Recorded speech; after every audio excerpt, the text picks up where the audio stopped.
episode and the show of ramblings and takeaways. And today we're going to look at discuss social media. So I'm going to in this program I talk about general mental health issues, perhaps well-being, as well as some issues, as well as some solutions and suggestions. And I will base it on my personal experiences and build from there and come up with some takeaways at the end of the session, usually three of them. And hopefully they will be useful and helpful for you. And we're gonna again start this discussion now. Now it's kind of controversial nowadays, and it has become a scene of controversy. And for me, it's just simply stating some of my own experiences and then see what we can draw from it and what how we can use social media in a responsible and wise way and what to do about it. But let's start with my experiences first that I can share with you. So I joined social media years ago, and so the idea of social media too, maybe definition here. Well, it's got the media part, which sounds a bit like news here. Not all of it is trustworthy, as we know, but the more important part for me is the social part, so that you connect. And I think that was the general idea behind having this type of meet and why it's so successful, because it gives you a personal glimpse into yourself, others, and then your relationships and connections with others. So I started years ago, and for me, I used Friendster a long time ago, and probably most people don't know of it. And it wasn't that great. It was very primitive. This is again before the advent of Facebook, but I liked it because you get to simply like people, and I don't think you got to post things so much. You had a profile, and that was about it. But it was quite primitive and limited. But then Facebook came, and I saw it quite useful in terms of staying in touch and connecting with friends. I think that is again something a very useful aspect of it still today. Of being able to connect with others, see what they're up to. You could post things, and I was actually quite impressed at the beginning, and I converted my wife, who has become a heavy and regular user of it, and myself not so much. But again, the contact with friends is good. You also have then the option of blocking people, which is something that sadly has to occur sometimes, even with friends and family members. But that's something, again, that's there. They do have the option of using it for advertising businesses. Now, I like to advertise the Rash's World on it, so and my podcast, and so in that sense, it's again quite fruitful. But I don't think I'm using it enough nowadays for whatever reason. But it's great again to stay in touch with friends. What I have been using most of the time is Twitter, so that's the one I use. I've been using for years now, and I use it on a more pretty much regular basis, and I quite like it. But it has its drawbacks as well. Some of the things is I still don't know how to use it effectively. I read a couple of books on it, and one of the ideas was, well, if you have more than 200 followers, you have a tribe, and that's great, and you can engage with them and so on. But my experience has been I would tweet, and the tweet would just kind of get lost or stranded in the Twitterverse and would not elicit much comment or likes or anything or shares. And then there are some that would, and it depends if the issue is something of controversy, then you do get the lashback, right? And some harsh words sometimes, which I find quite interesting. Of course, it's not pleasant, but it also shows how people are very passionate about things, and we like to call them haters, but I'm not sure. I just think they're just very frustrated, and I try to take it with a grain of salt when that happens. So one of the things I've also noticed is that it's quite easy to lose followers on Twitter. It's easier to lose them than to win them over, right? So just one tweet that is taken the wrong way in many cases. Miscommunication does happen quite a bit, and I'll talk about this too. Simply because well, it's limited. The amount of information you can put, you have the word limit. It used to be worse. It used to be much tighter. It's like having a really tight belt. Now you can loosen up a bit, but in many cases, I go overboard and then have to pare it down and cut it down, and I might and often lose the real message I was trying to get through, and it can again be misperceived, and people react to it in different ways. So I think again, it's easy to lose followers, and it's much harder to win them over. So if you're watching and you are not following on my Twitter feed, Arashmania is, then please do. And I like to steer the pot though. I do like to do that occasionally, especially on Twitter, because I think I feel a bit that's a different side of me. You have Facebook, kind of the friend, then on Twitter is kind of a bit maybe different things that I try to express and respond to. And then we have the other persona of myself, which is LinkedIn. That's another social media platform that I'm using, and that's a different one. That is, your connections are mostly other professionals, and so mostly people are at the best behavior there, and including myself. And so I think that is also the environment, because you don't you want to make a good impression for, again, these are future employers perhaps, and these are again colleagues in the contacts that you have. So in that sense, I find also many people are more careful in how they express themselves. For Twitter, it's just like, you ramble on or you rage on, but there I think you kind of restrain yourself. What's great about LinkedIn too is once you have your connections, it starts building. So not everybody can just kind of join into your connection, kind of like Facebook.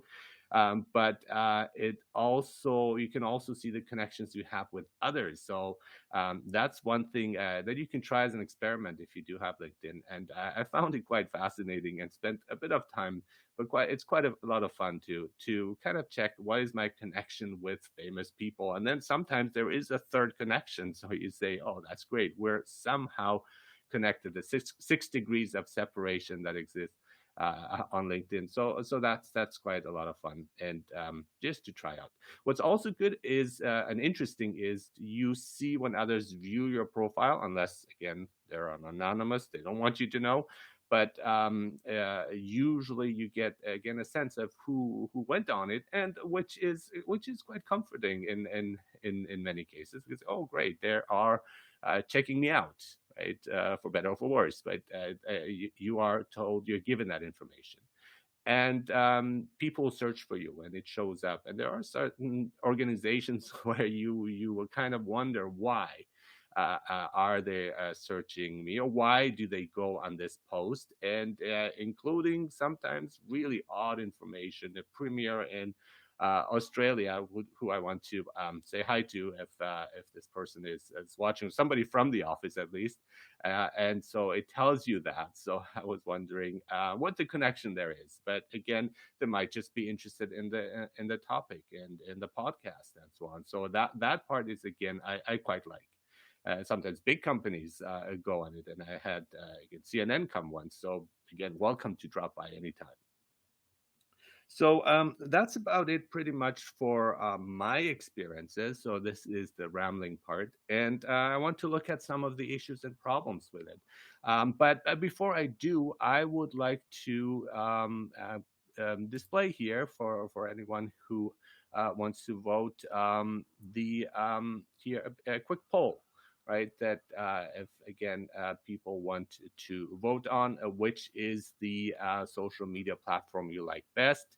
There are again the ones I talked about here, which is Twitter, Facebook, and LinkedIn. But if you have others, I haven't used them, so I can't really comment on them. But again, feel free to yeah, to just choose your answer. If it's other, maybe you don't even have use social media, which is okay, of course, as well. But I think again, and that's going to be my next part of the discussion.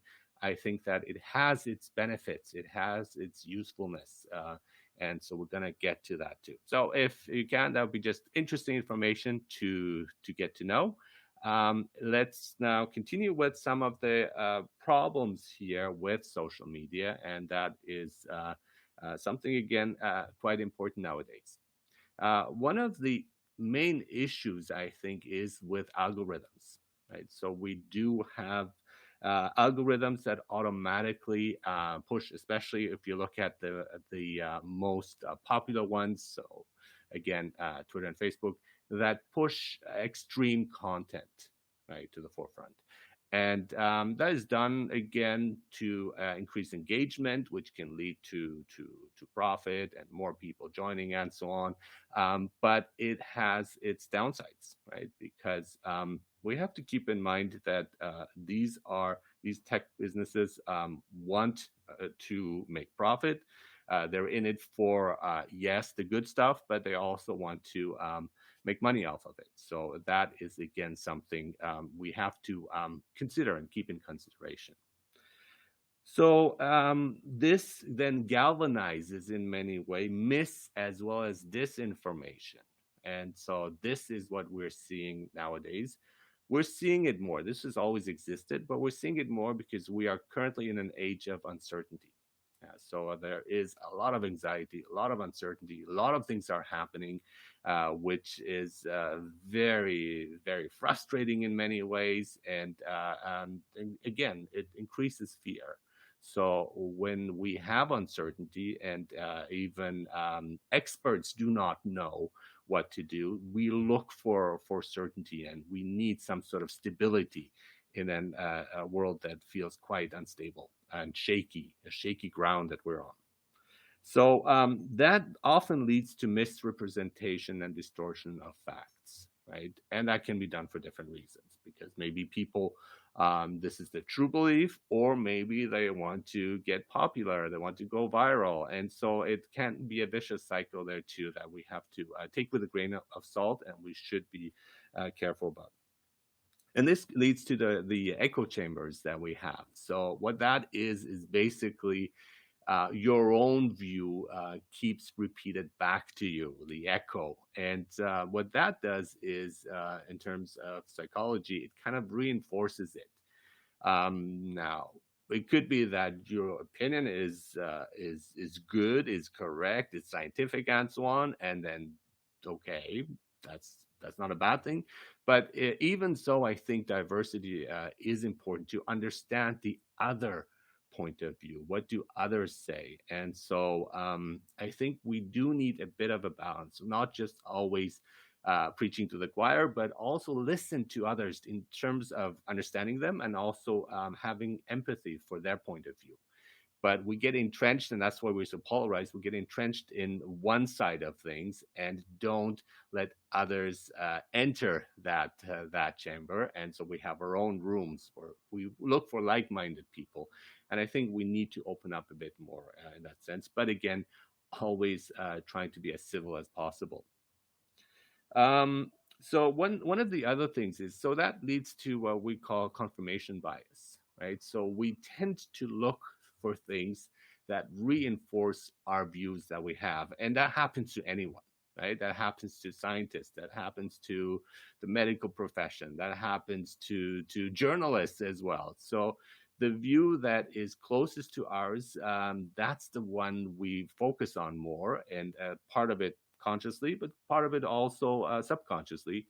And so it reinforces that and makes it stronger. It doesn't necessarily mean that that is the correct view. So that's something we have to be also careful with, especially when we're looking at the sciences, right? So there are certain things we don't like to accept, but yes, there are for example, certain side effects and so on. So we have to acknowledge them too, and be aware of the confirmation bias that we have.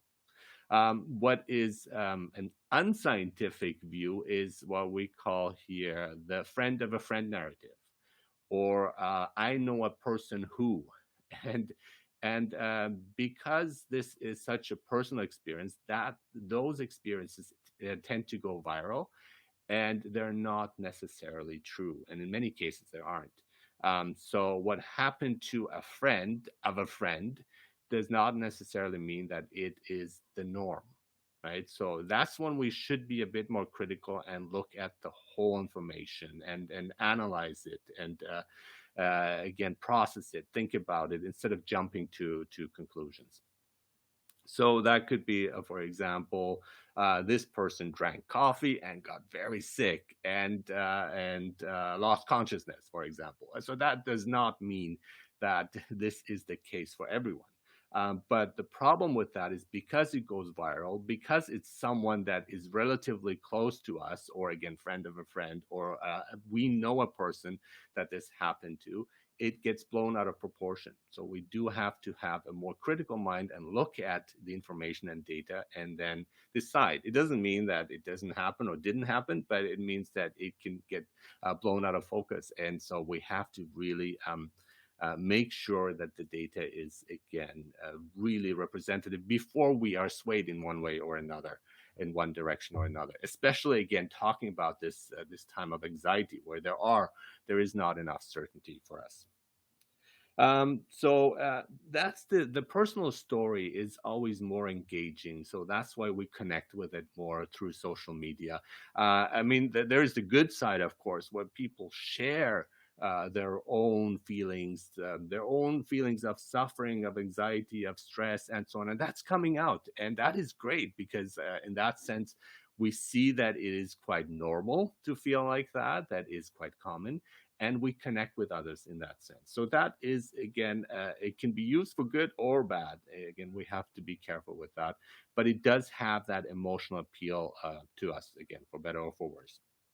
But they do, and some people do, and the companies as well do prey on anxieties. So that does happen because, again, it elicits engagement, increases engagement.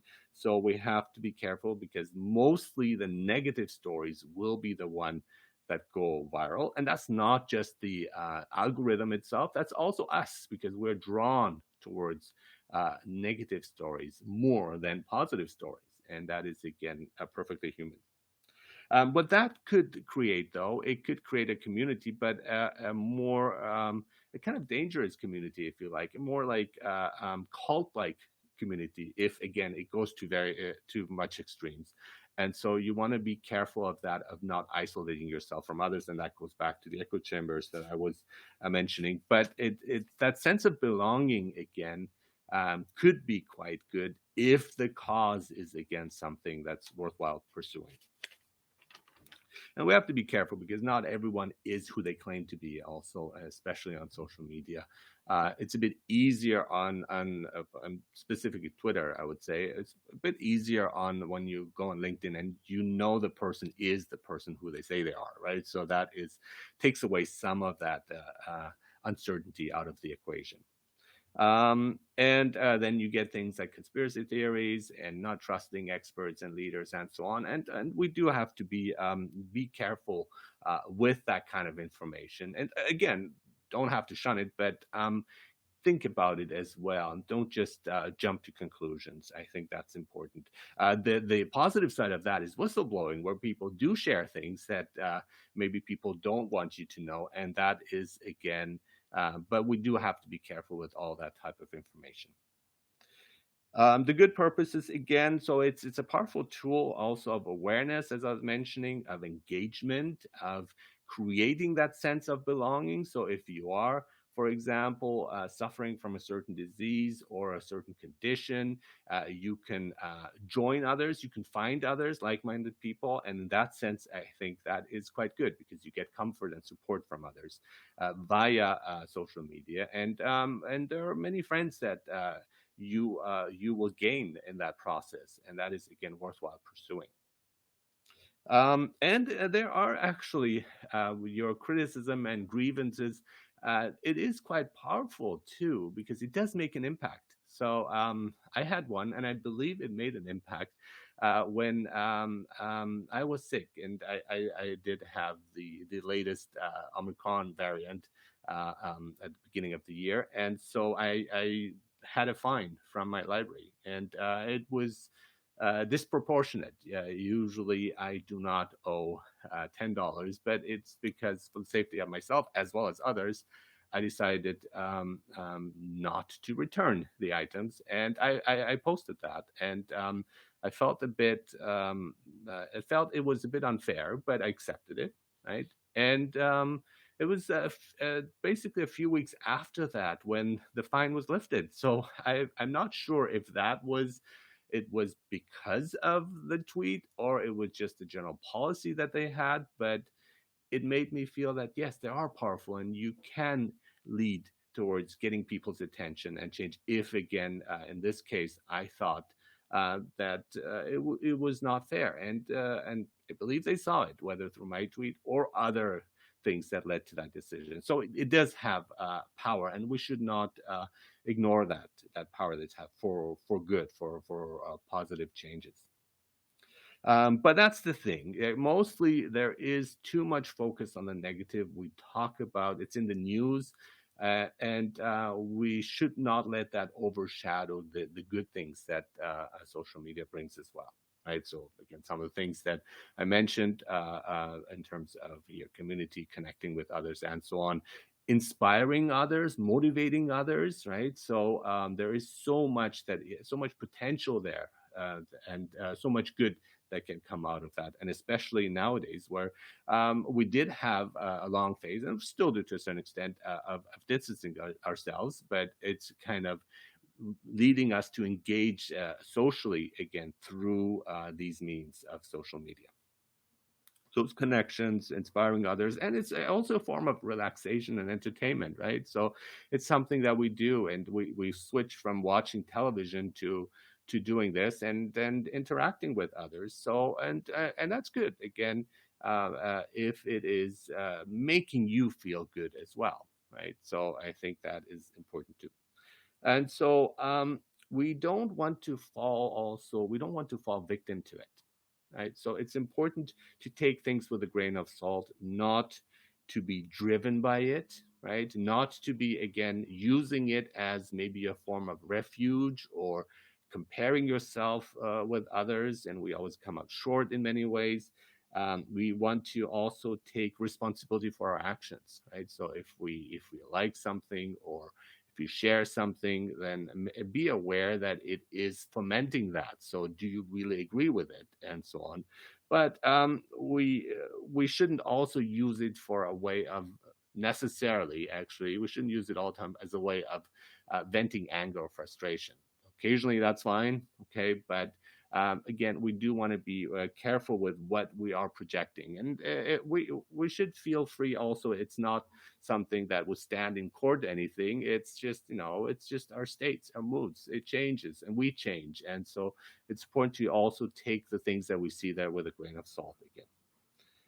And not to be again constantly on the defensive and feeling attacked by others, or be trigger happy, which is again kind of the opposite, or passive aggressive way of again attacking others. And I don't think that is the purpose. I don't think that is really helpful for anyone to engage in behaviors like that.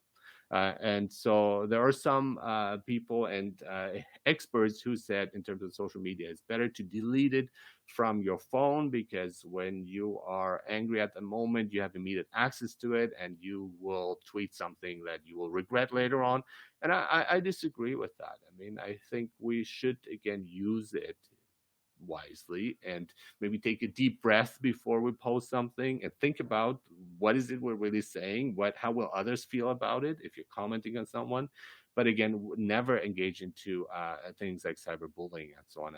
That is not good, right? And that's not what you want. Hopefully, have empathy and consideration for others, right? So that's really important. How will it affect others? And be as clear in communication as you can. Right? So that's also quite important. Because if you are being sarcastic or it is meant as a humorous comment, it's not always clear in writing, right? So in speaking, we do have the tone of voice, we have gestures, and so on. We're missing that. We have emojis that might help. I use them, like the smiley face. But again, we need to be as clear as we can, and that's important too. So there's no miscommunication, misunderstanding there, or at least to cut down on it. And again, some things that you might change, we have the option of deleting it and say, okay, you know what? Or again, changing or adding to it and explaining it. What happened? What did you mean by this? Right? And so I think that's something we can do. And not just blame it for our problems and issues and so on, because it has the power that we give to it, right? It's important to also accept our own flaws, our own responsibilities in this context, and so we're not mindless zombies. We need to use it responsibly and be aware of our own flaws as well as I was saying. So use it responsibly and wisely. And again, I think it's important. A lot of experts are using social media to have them in your room as well, to double check things, maybe ask them. A lot of them are actually quite open to engaging in conversation and communication, so that can help us to clarify certain actions and views and so on. So to take advantage of that. And what I like to think, I mean, when we go and ask about, for example, health and let's say about surgeries and so on, you would ask the surgeon or a certified surgeon, not your uncle Bob or something like that, because then you want to get the correct information that's going to be most helpful and useful for you. So that is again quite important as well. So that will take me towards the takeaways, and I have three of them. And some of them, again, I've been talking about here, but I do have here my list. And I will go over them with you, and then we'll see if there are any questions, comments at the end. And if not, we're going to end here with our three takeaways. So the first thing is, don't throw takeaway number one, don't throw the baby out with bathwater. Now I think this becomes relatively clear. What I mean by this is look at the good and the bad of social media, right? So we don't want to again act in an impulsive way and reject it completely or prematurely, but at the same time we do have to accept the downsides of it. And so in the media, it seems that there's this evil that's going on. I disagree with that because I do see the good side of it as well. So it's the perspective that's important, but also what you bring to it. So don't throw the baby out with the bathwater. Don't just quickly reject it. If it's not your thing, that's fine too. But be aware that there are also good sides to it, positive sides. My second takeaway here is, don't immediately believe everything you see and read, right? So that's important. You just have to make sure, even if it's from experts, because experts do disagree with each other. That's perfectly fine and normal, and it does happen in situations that are uncertain, that are constantly evolving and changing. So do keep that in mind. Be skeptical. Don't jump to conclusions in that sense. Be aware of echo chambers. They're not necessarily bad, but be aware that there are other rooms as well, and go and visit them and just kind of find out. Be curious about other points of views, and be aware of things like confirmation bias, as well as algorithms that push certain things towards you that you might agree with, but don't always stick to things you agree with, right? Also take a look at what is the other side. For you, we might think of the dark side, but what do they say? And they might be right in certain ways. So again, that is being curious is quite important. And takeaway number three, keep sharpening those critical thinking skills, right? And I said it twice because they are critical.